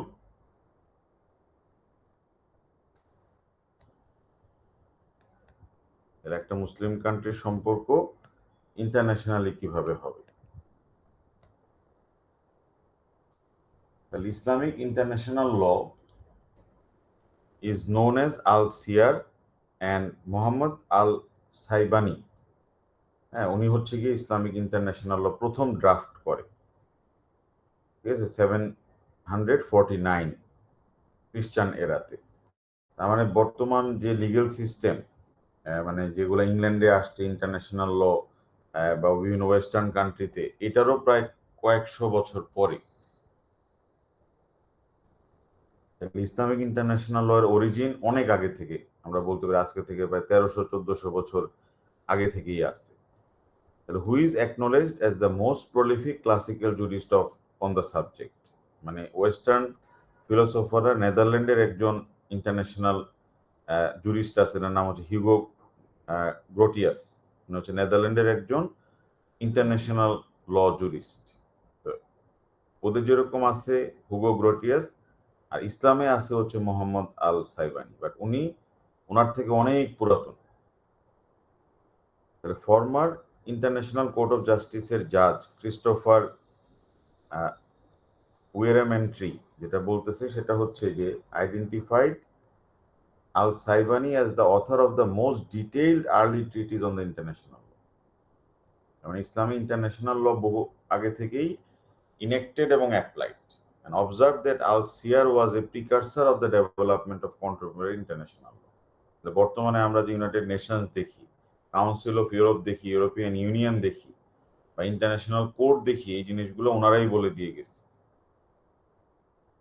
এবং ওনার মানে রাইটিং এখনো ইনফ্লুয়েন্স করে হচ্ছে ইন্টারন্যাশনাল লয়ারদেরকে বা ইন্টারন্যাশনাল কোর্টকে। ওনার 2টা বই আছে, 2টা বইয়ের নাম এখানে দেওয়া আছে, both written in 18th century। তাহলে আল সিয়ার যেটা international law covers classical Islamic rules on state conduct at times of war, peace and as treaty rules, territorial jurisdiction, rules of war, diplomatic relation, etc. তাহলে Islamic international ল কি কি নিয়ে deal করে? তাহলে ইসলামিক ইন্টারন্যাশনাল ল deal করে হচ্ছে গিয়ে যে কিরকম হবে, একটা দেশের সাথে তার একটা দেশের ওয়ার থাকবে, দারাল হার্ব যেগুলো মুসলিম কান্ট্রি না, তাহলে ওয়ারের সময় কন্ডাক্ট কি হবে, ওয়ারের সময় কন্ডাক্ট কি হবে, তারপরে পিসের সময় কন্ডাক্ট কিরকম হবে, পিসের সময় কন্ডাক্ট কিরকম হবে, তারপরে হচ্ছে তোমার কোন টেরিটরিতে ফাংশন করবে, টেরিটোরিয়াল জুরিসডিকশন। যে ওখানে মুসলিম নন মুসলিম কিভাবে বসবাস করবে। তারপরে যদি যুদ্ধ শুরু হয়ে যায় তাহলে রুলস অফ ওয়ারটা কি হবে, এবং একটা দেশের সাথে আরেকটা দেশের ডিপ্লোম্যাটিক রিলেশন কি থাকবে। এছাড়াও যেটা বলে সেটা হচ্ছে গিয়ে তোমার হিউম্যান রাইটস নিয়েও কিছু বলার আছে, হচ্ছে human rights in the country, human rights outside the country. তাহলে exploring the relationship between classical principles of al Siyar and contemporary international law, আমরা যদি এটা ব্যালেন্স করি যে আলসিয়ার মানে হচ্ছে ইসলামিক ইন্টারন্যাশনাল ল এর সাথে ওয়েস্টার্ন ইন্টারন্যাশনাল ল, এখানে কোনটা ভালো বা কোনটা বেটার সলিউশন দেয়, হ্যাঁ, এটা আমরা এখান থেকে দেখতে পারবো যে আলসিয়ার নাকি না western international law. While some contemporary international law jurists, such as Werementry, see general compatibility between Althusser and contemporary international law, other writers রা বলতে চায়, ফর এক্সাম্পল হচ্ছে গিয়ে এনকি তোমার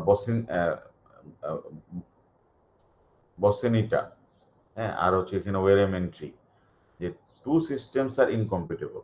তাহলে কেউ কেউ বলে যে এটার সাথে এটা সামঞ্জস্যপূর্ণ, আবার কেউ কেউ বলে যে না এটা সামঞ্জস্যপূর্ণ না।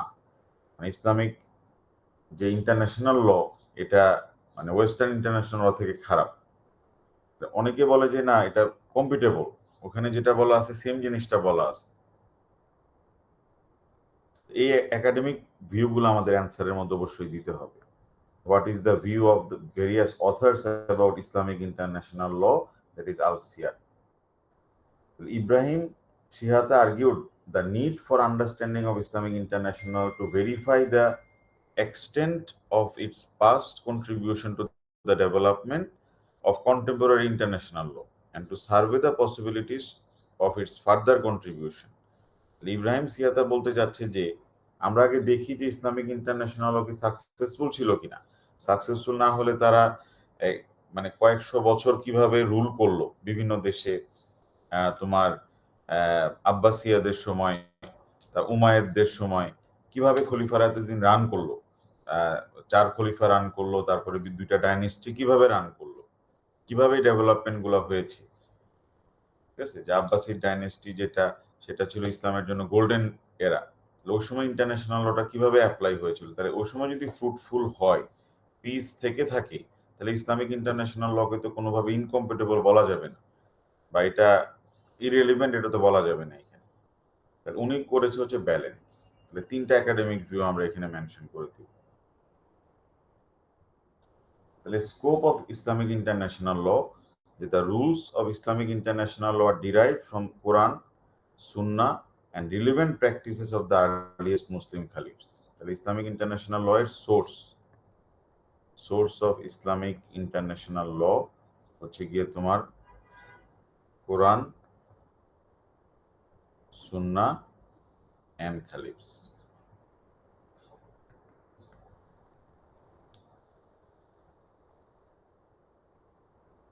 তাহলে এখন আমরা দেখি যে ইসলামিক ইন্টারন্যাশনাল লর মধ্যে প্রথমে আসে ট্রিটি।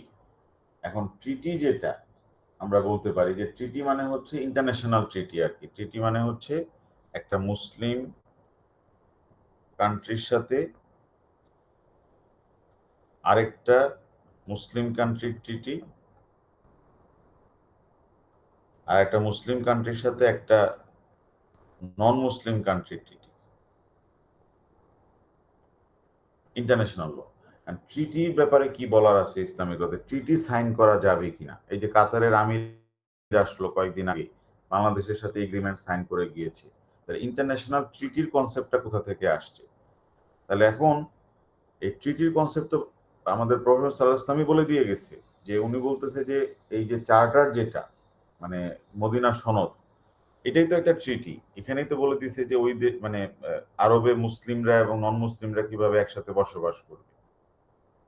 অ্যানাদার এক্সাম্পল হচ্ছে treaty of Hudaibiya, negotiated in 1625 between Prophet sallallahu alaihi wasallam on behalf of Muslim and Sohail ibn Amr on behalf of Moccans to agree for 10 years peace.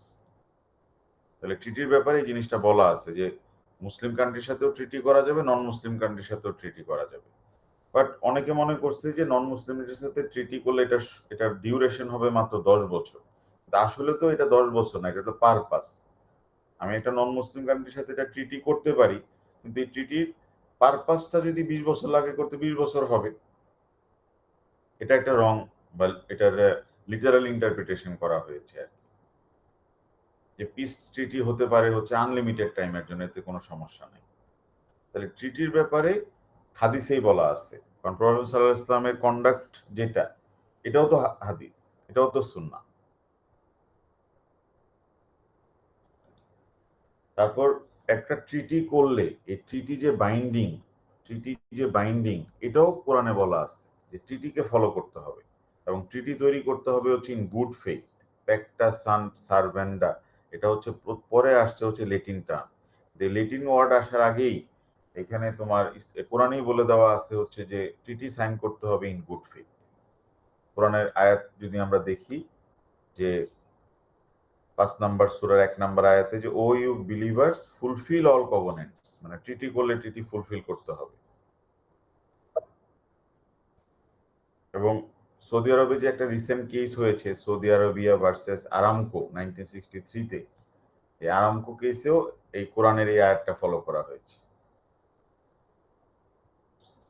এবং ট্রিটি হতে হবে তোমার ইকুয়ালিটি মেনটেন করে, এটাও কোরআনে বলে দেওয়া আছে যে ট্রিটি কোনো একটা পার্টিকে বেশি অধিকার দিতে পারবে না। If you fear treachery from people with whom you have entered a treaty, throw out the treaty to them to place on equal terms.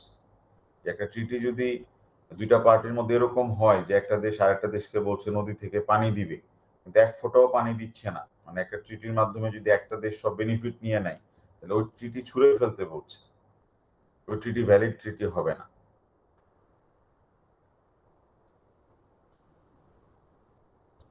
তাহলে whoever has a treaty of peace with a people should not loosen or tighten it beyond its terms until the treaty reaches its appointed term. যে ট্রিটির purpose fulfil হওয়ার আগ পর্যন্ত ট্রিটি থেকে সরে আসতে পারবে না কোনো পার্টি। তাহলে ট্রিটির ব্যাপারে আমাদের মানে তোমার তাহলে ইসলামিক ল অন ইন্টারন্যাশনাল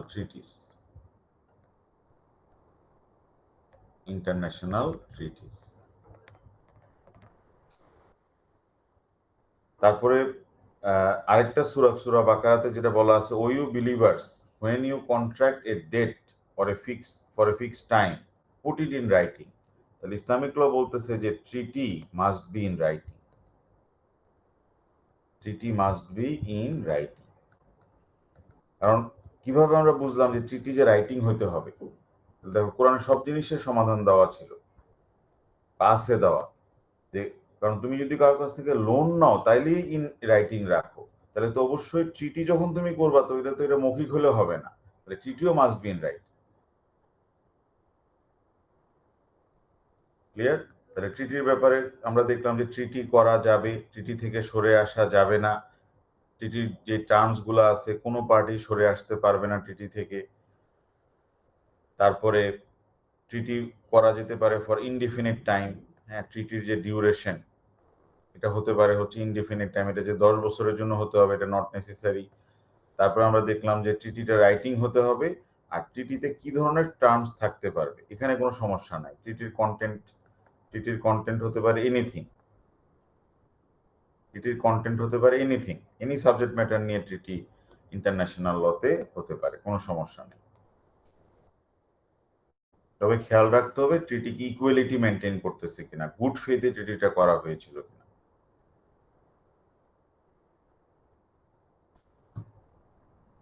তারপরে ইসলামিক ল কি বলে হচ্ছে অ্যাবাউট আর্ম কনফ্লিক্ট। তাহলে ইসলামিক ইন্টারন্যাশনাল ল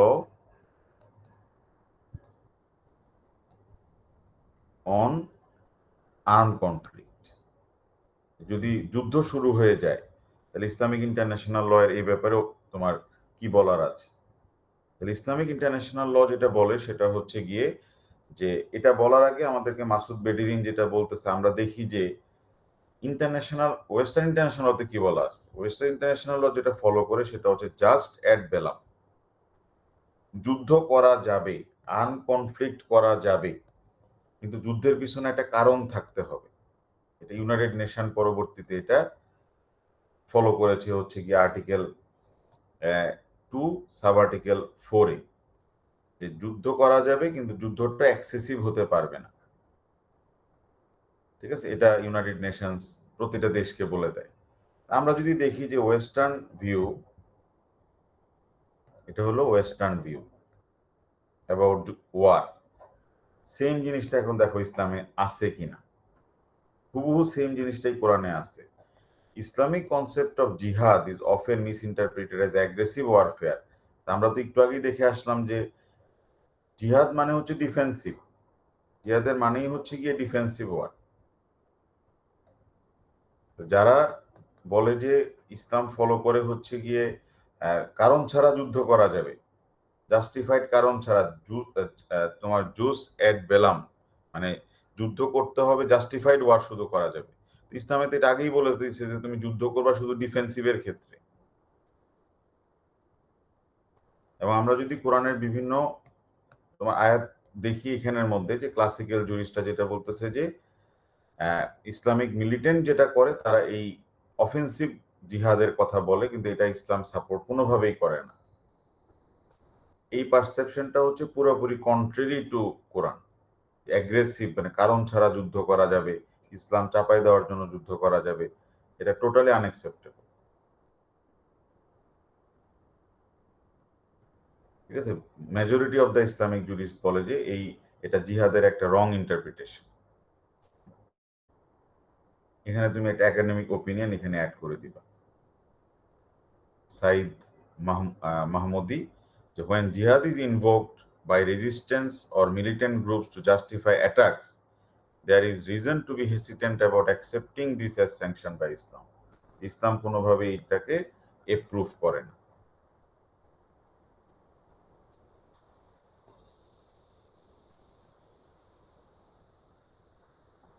তাহলে majority jurist position is that aggressive use of force is prohibited under al siyar. তাহলে আমরা দেখতেছি হচ্ছে যে Islamic international law, Islamic international ল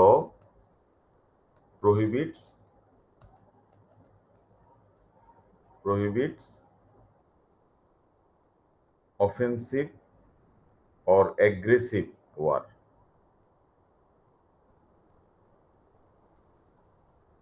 তার মানে এই যে মানে ওয়েস্টার্ন যে ল আছে ওয়ারের জন্য, আর্ম কনফ্লিক্টের জন্য, এটা ইসলামিক ল এর সাথে পুরোপুরি কম্পিটেবল। ইসলাম যেটা বলে ওই জিনিসটা, এই জিনিসটাই বলা আছে হচ্ছে ইন্টারন্যাশনাল লতে। এবং কোরআনের যদি আমরা স্পেসিফিক প্রভিশনস দেখি, যে আমরা দেখব যে সূরা বাকারাতে বলতেছে and fight in the path of God and those who fight you but do not transgress, certainly God does not love those who transgress. মানে আল্লাহর আদেশ থেকে সরে আসা যাবে না। Permission to fight is given to those upon whom war is made, মানে কারোর উপর যদি আক্রমণ করা হয় তখন সে নিজেকে বাঁচানোর জন্য আক্রমণ করতে পারে, বিকজ দে হ্যাভ বিন রং। তার মানে তখন সে সেলফ ডিফেন্সে অ্যাটাক করতে পারবে। তাহলে কোথাও কিন্তু অ্যাগ্রেসিভের কথা বলা হয়নি। তার মানে প্রফেট সাল্লাল্লাহু আলাইহি ওয়াসাল্লামকে যে অ্যালাউ করলো যুদ্ধে যাওয়ার জন্য, এটা হচ্ছে টু ফাইট, মানে তোমার to fight back their enemies, continue to harass them, যে আমি ডিফেন্স হিসেবে এটা ব্যবহার করব। তাহলে আমরা তো কোথাও অ্যাগ্রেসিভ ওয়ারের কথা দেখতেছি না। তাহলে যেখানে ইউনাইটেড নেশনে যেভাবে বলা আছে যে যুদ্ধের পিছনে জাস্টিফিকেশন থাকতে হবে, জাস্ট এট বেলাম বা জুস এট বেলাম, এই জিনিসটাই আমরা দেখি যে কোরআনে আগেই মেনশন করা ছিল, যে will you not fight against a people who broke their oaths, যদি কেউ চুক্তি ভঙ্গ করে, ট্রিটি ভঙ্গ করে, অ্যাটাক করতে আসে, তাহলে তো তাদের এগেইনস্টে ফাইট করা যাবে, হাদিসেও বলা আছে।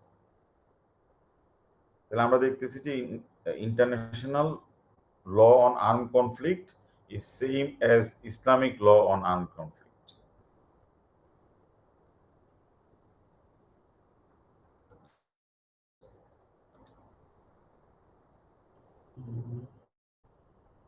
The possible use of force for humanitarian purposes is also acknowledged in Surah Nisa, and why you should not fight in the cause of God and those who being weak or are ill-treated and oppressed, হ্যাঁ, তখন যুদ্ধ করা যাবে।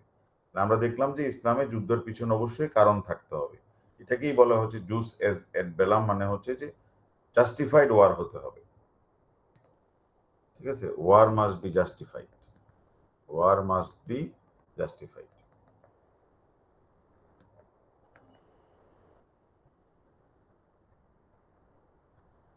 আরেকটা হচ্ছে যদি যুদ্ধ শুরু হয়ে যায় তাহলে আরেকটা তাদের কনসেপ্ট আছে ইন্টারন্যাশনাল লতে, যে জাস্ট ইন বেলো, মানে যুদ্ধের সময় যখন যদি যুদ্ধের পিছনে একটা জাস্ট প্রথমে প্রুফ করতে আসতে হবে যে জাস্ট এট বেলাম, মানে যুদ্ধটার পিছনে জাস্টিফিকেশন ছিল।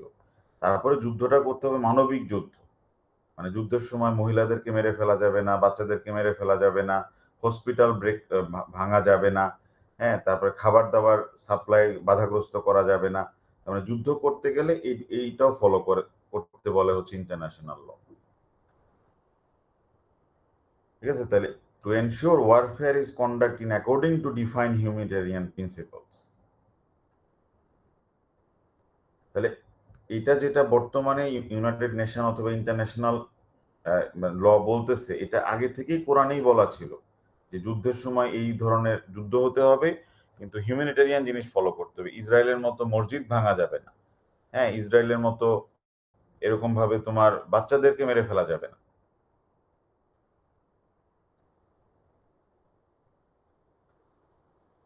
Similar to contemporary international law, there are more rules relating to jus and bello than and just bellam under Islamic. Islamic law যুদ্ধের ক্ষেত্রে আরো কঠিন ভাবে বলে দেয় যে মানবিকতা ফলো করতে হবে। ঠিক আছে, তাহলে আমাদের এখানের মধ্যে আমরা যদি দেখি যে Muslim army urging restrained and humanitarianism in war, এখানে তুমি একাডেমিক ওপিনিয়ন মেনশন করে দিবা। তুমি এখানে বলে দিবা যে আর্লি ইনস্ট্রাকশন অফ প্রফেট হচ্ছে গিয়ে যে তোমার constituted the most developed articulation of international humanitarian law until the 20th century. তার মানে মুসলিমরা যেভাবে যুদ্ধ করত এই প্রসেসটা অন্যান্য দেশ বহু বছর এগুলা ফলো করেছে, পরবর্তীতে তারা এগুলা বিভিন্ন অ্যাক্ট অফ পার্লামেন্ট ইনক্লুড করেছে। Similar to contemporary international humanitarian law, Islamic law prohibits mutilation, কারো হাত পা কেটে ফেলা যাবে না, আননেসেসারি ডিস্ট্রাকশন করা যাবে না, মানে নর্মাল সিটিজেনদের বাড়িঘর ডিস্ট্রয় করা যাবে না, আননেসেসারিলি ব্লাডশেড করা যাবে না, হিউম্যান সাফারিং করা যাবে না। এগুলো হচ্ছে গিয়ে তোমার জাস্ট ইন বেলো, মানে যুদ্ধ করা যাবে কিন্তু হিউম্যানিটেরিয়ান জিনিসগুলো ফলো করতে হবে। ইসরায়েলিরা তো এগুলো ফলো করতেছে না, যেটা আমরা দেখি হচ্ছে তুমি এক্সাম্পল হিসেবে তুমি বলবা যে তোমার এই ইসরায়েল প্যালেস্টাইন ওয়ারের জিনিসগুলো এখানে আমরা নিয়ে আসতে পারবো, যে তারা তো মানে ওয়েস্টার্ন ইন্টারন্যাশনাল যে ল সেটা তো তারা কমপ্লাই করতেছে না, যে there are limits in warfare and should not be exceeded under Islamic law. এই লিমিটস গুলা কোরআনে এবং হাদিসে স্পেসিফিকভাবে বলা আছে যে কতটুকু যুদ্ধ করা যাবে। এবং যখনই কোনো যুদ্ধ হইতো প্রফেট মুহাম্মদ সাল্লাল্লাহু আলাইহি ওয়াসাল্লাম যেটা করতে অ্যাপয়েন্ট করতে একটা কমান্ডার ফর ওয়ারফেয়ার, যে he adjoined him with God good মানে God consciousness and gave orders to restrain warfare as follows, যে never commit breach of trust, treachery, এই জিনিসগুলো করা যাবে না। তারপরে কোনোভাবেই মানে ফিমেলদেরকে অত্যাচার করা যাবে না। তারপরে যারা ইনমেটস মানে থাকবে তাদের কোনো হার্ম করা যাবে না। তারপরে ইনজিওর নট দ্য ইনফ্যান্টস, হ্যাঁ, ছোট বাচ্চাদের কোনো ইনজুরি করা যাবে না, বাড়িঘর ডেস্ট্রয় করা যাবে না। তো এই জিনিসগুলো তো আগে থেকেই ছিল। তাহলে তারা যে লেটিন টার্ম নিয়ে আসছে জাস ইন বেলো, হ্যাঁ, এই যে এই টার্মস গুলা কোরআন হাদিসে আগে থেকেই ছিল। হিউম্যানিটেরিয়ান জিনিসগুলা ফলো করতে হবে ডিউরিং ওয়ার। এবং মানে হযরত মুহাম্মদ সাল্লাল্লাহু আলাইহি ওয়াসাল্লামের পরে যেটা হয়েছে যে 4 খলিফাও এই জিনিসটা ফলো করছে। ইসলামিক যুদ্ধে ওনারাও এই জিনিসগুলা ফলো করতো, হিউম্যানিটেরিয়ান অ্যাসপেক্টটা ফলো করতো, এটাও এখানে আমরা মেনশন করতে পারি। এবং আবু বকর রাদিয়াল্লাহু আনহুটাও ফলো করছে তোমার বাকি যারা উমর রাদিয়াল্লাহু আনহু, আলী রাদিয়াল্লাহু আনহু সবাই ওই সিমিলার জিনিসগুলো ফলো করেছিল। এগুলো তুমি একটু শর্ট করে দিবা, শর্ট ইন দিস পার্ট। ঠিক আছে, এগুলো জাস্ট শুধু এক লাইনে রেখে দিলেই হবে।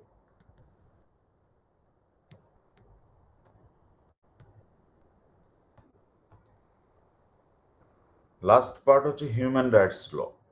তাহলে আমরা দেখলাম হচ্ছে যে ইসলামিক ইন্টারন্যাশনাল ল এর তিনটা জিনিস। একটা হচ্ছে ইসলামিক ইন্টারন্যাশনাল ল এর আমরা প্রথমে দেখলাম হচ্ছে ট্রিটির ব্যাপারে তারা কি বলে, এ।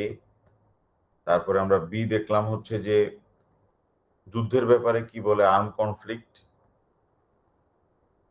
তারপরে সি আমরা দেখলাম হচ্ছে যে যুদ্ধ করতে হবে বাট তোমার হিউম্যানিটেরিয়ান ওয়ার হতে হবে। এবং লাস্টলি আমরা দেখব হিউম্যান রাইটস। তাহলে ইন্টারন্যাশনাল হিউম্যান রাইটস ল যেমন জেনেভা কনভেনশন আছে, তারপরে European convention on human rights আছে, এখানে হিউম্যান রাইটস ফলো করার কথা বলা হয়েছে। তো কোরআনেও আমরা দেখবো যে সিমিলার জিনিসটা। আর 1 মিনিট লাগবে, আমরা শেষ করে ফেলি। যে the basic Quran provision that enjoins the protection of human dignity, human rights protect করতে হবে। তাহলে এটার প্রোটেকশনের জন্য ইন্টারন্যাশনাল যে ডকুমেন্টসগুলো আছে, কায়রো ডিক্লারেশন অথবা জেনেভা কনভেনশন অথবা European convention on human rights, ঠিক আছে, it is not incompatible with Quran. কোরআনেও মদিনা সনদ থেকে শুরু করে আদার ডকুমেন্টসের মধ্যে হিউম্যান রাইটস প্রোটেকশনের কথা বলা আছে। মানে ডরকিন যে বলে যে তোমার রাইট শেল তোমার বি গিভেন প্রায়োরিটি, একটা জাজ যখন জাজমেন্ট দিবে হিউম্যান রাইটস যেন আপহোল্ড হয়, এটা কোরআনেও এই সেম জিনিসটাই বলা ছিল।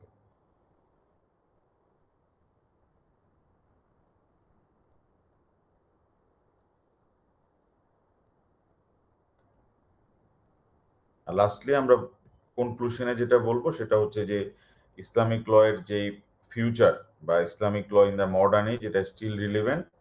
বোথ ডোমেস্টিক কনটেক্সটও এটা রিলিভেন্ট এবং ইন্টারন্যাশনাল কনটেক্সটও এটা রিলিভেন্ট।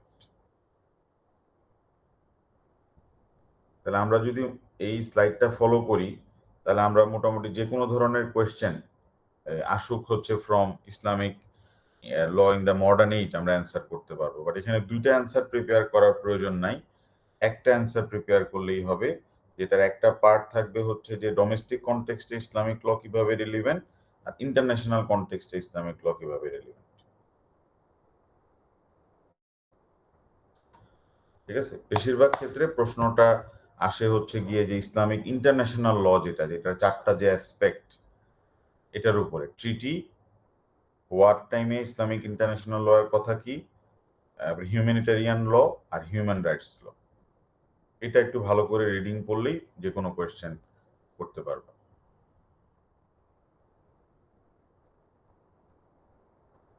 ঠিক আছে, তাহলে আমরা একটা ইম্পর্টেন্ট চ্যাপ্টার আজকে আমরা দেখে ফেললাম। তাহলে নেক্সট ক্লাসে আমরা যদি কোরআন এবং হাদিসটা দেখতে পারি, মোটামুটি আমাদের পার্ট এ শেষ হয়ে যাবে আর কি। ঠিক আছে, তাহলে নেক্সট ক্লাসে দেখা হবে।